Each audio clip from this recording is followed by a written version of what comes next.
we're going to talk about circular motion, and particularly the forces involved in circular motion for something like a satellite orbiting a planet.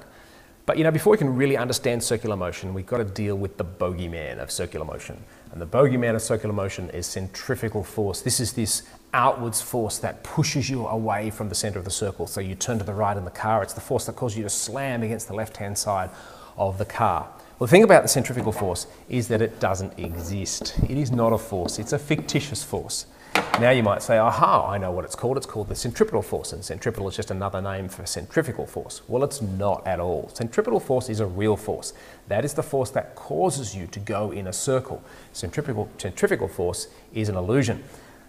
Let's have a look at the situation whereby this illusion might come about. So we're driving in our car and we're going to turn our wheels. Now let's imagine turn our wheels to the right here. So those tyres are then going to push outwards on the road, and the road's going to react and push in the opposite direction on the car. That's Newton's third law. For every action there's an equal and opposite reaction. And that creates a force towards the centre of the circle that causes the car to accelerate in that direction. Aha, but you're saying what happens is then the centrifugal force comes into play and pushes you outwards against the wall of the car. Well, that's not the case at all. And to understand it, it's best if we take a bigger, broader view and step back a little bit and look at it from a higher point. So here we are in our car, and the friction force between the tyres and the road are creating the centripetal force, which is causing our car to accelerate around the circle. Because if that wasn't there, according to Newton's first law, the car would just continue on in a straight line. Well, the car body would if it's not connected to the wheels.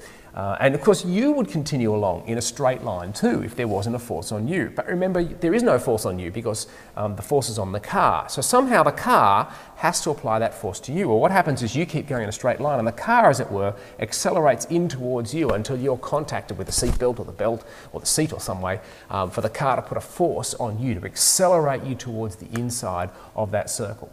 So the only force that is acting upon you is a centripetal force. Yes, you're pushing against the door of the car, that's a real force, but that's not a force on you, that's a force on the car, okay?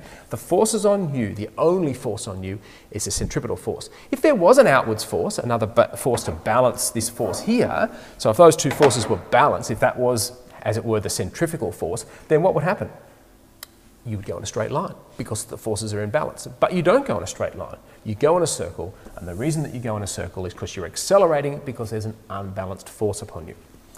Okay, so let's consider the situation of a satellite in orbit around a planet. For it to go in a circular motion, there has to be a centripetal force. And that force we can define, if you remember back to prelim course, we can define how big that centripetal force has to be. Well, it was Newton's genius to realise that the centripetal force is actually supplied by gravity. This universal law of gravitation that any two objects, this is mass 1 and this is mass 2, any two objects with mass just create this force between them, this attraction between them, this weight force between them. And so it was Newton who realised that things go in a circular motion because there is a force causing them to do that, to stop just travelling in a straight line, and that force is this universal gravitation. The same force that causes an apple to fall to the ground is the same force that causes a satellite to fall to the ground, except the satellite has got a horizontal velocity, so it's always falling over the horizon, as it were. Okay, that all makes pretty good sense. Then why do astronauts in something like the space station, why do they appear to be weightless if there is this weight force that's causing them to accelerate? Why isn't it like the car? Why aren't they slammed against the outer wall of the spacecraft as it goes around? Well, the reason that happened in the car is because the car had to provide the centripetal force on the person.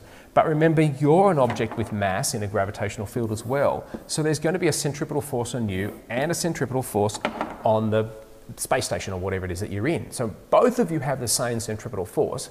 Are you accelerating? Yes, you are, because your velocity is changing. So you're both accelerating at the same rate in a gravitational field. And so there is no force between you and the spacecraft. And so you appear to be floating around in that frame of reference as though you are weightless. But of course you are very much weighted. You have weight. That is what's causing you and the spacecraft to travel in a circle. And so it's like you're in free fall in an elevator, except you're constantly, as it were, falling over the horizon. So the forces involved in circular motion are very simple. There is a centripetal force, otherwise it doesn't go in a circle. And when we're talking about satellites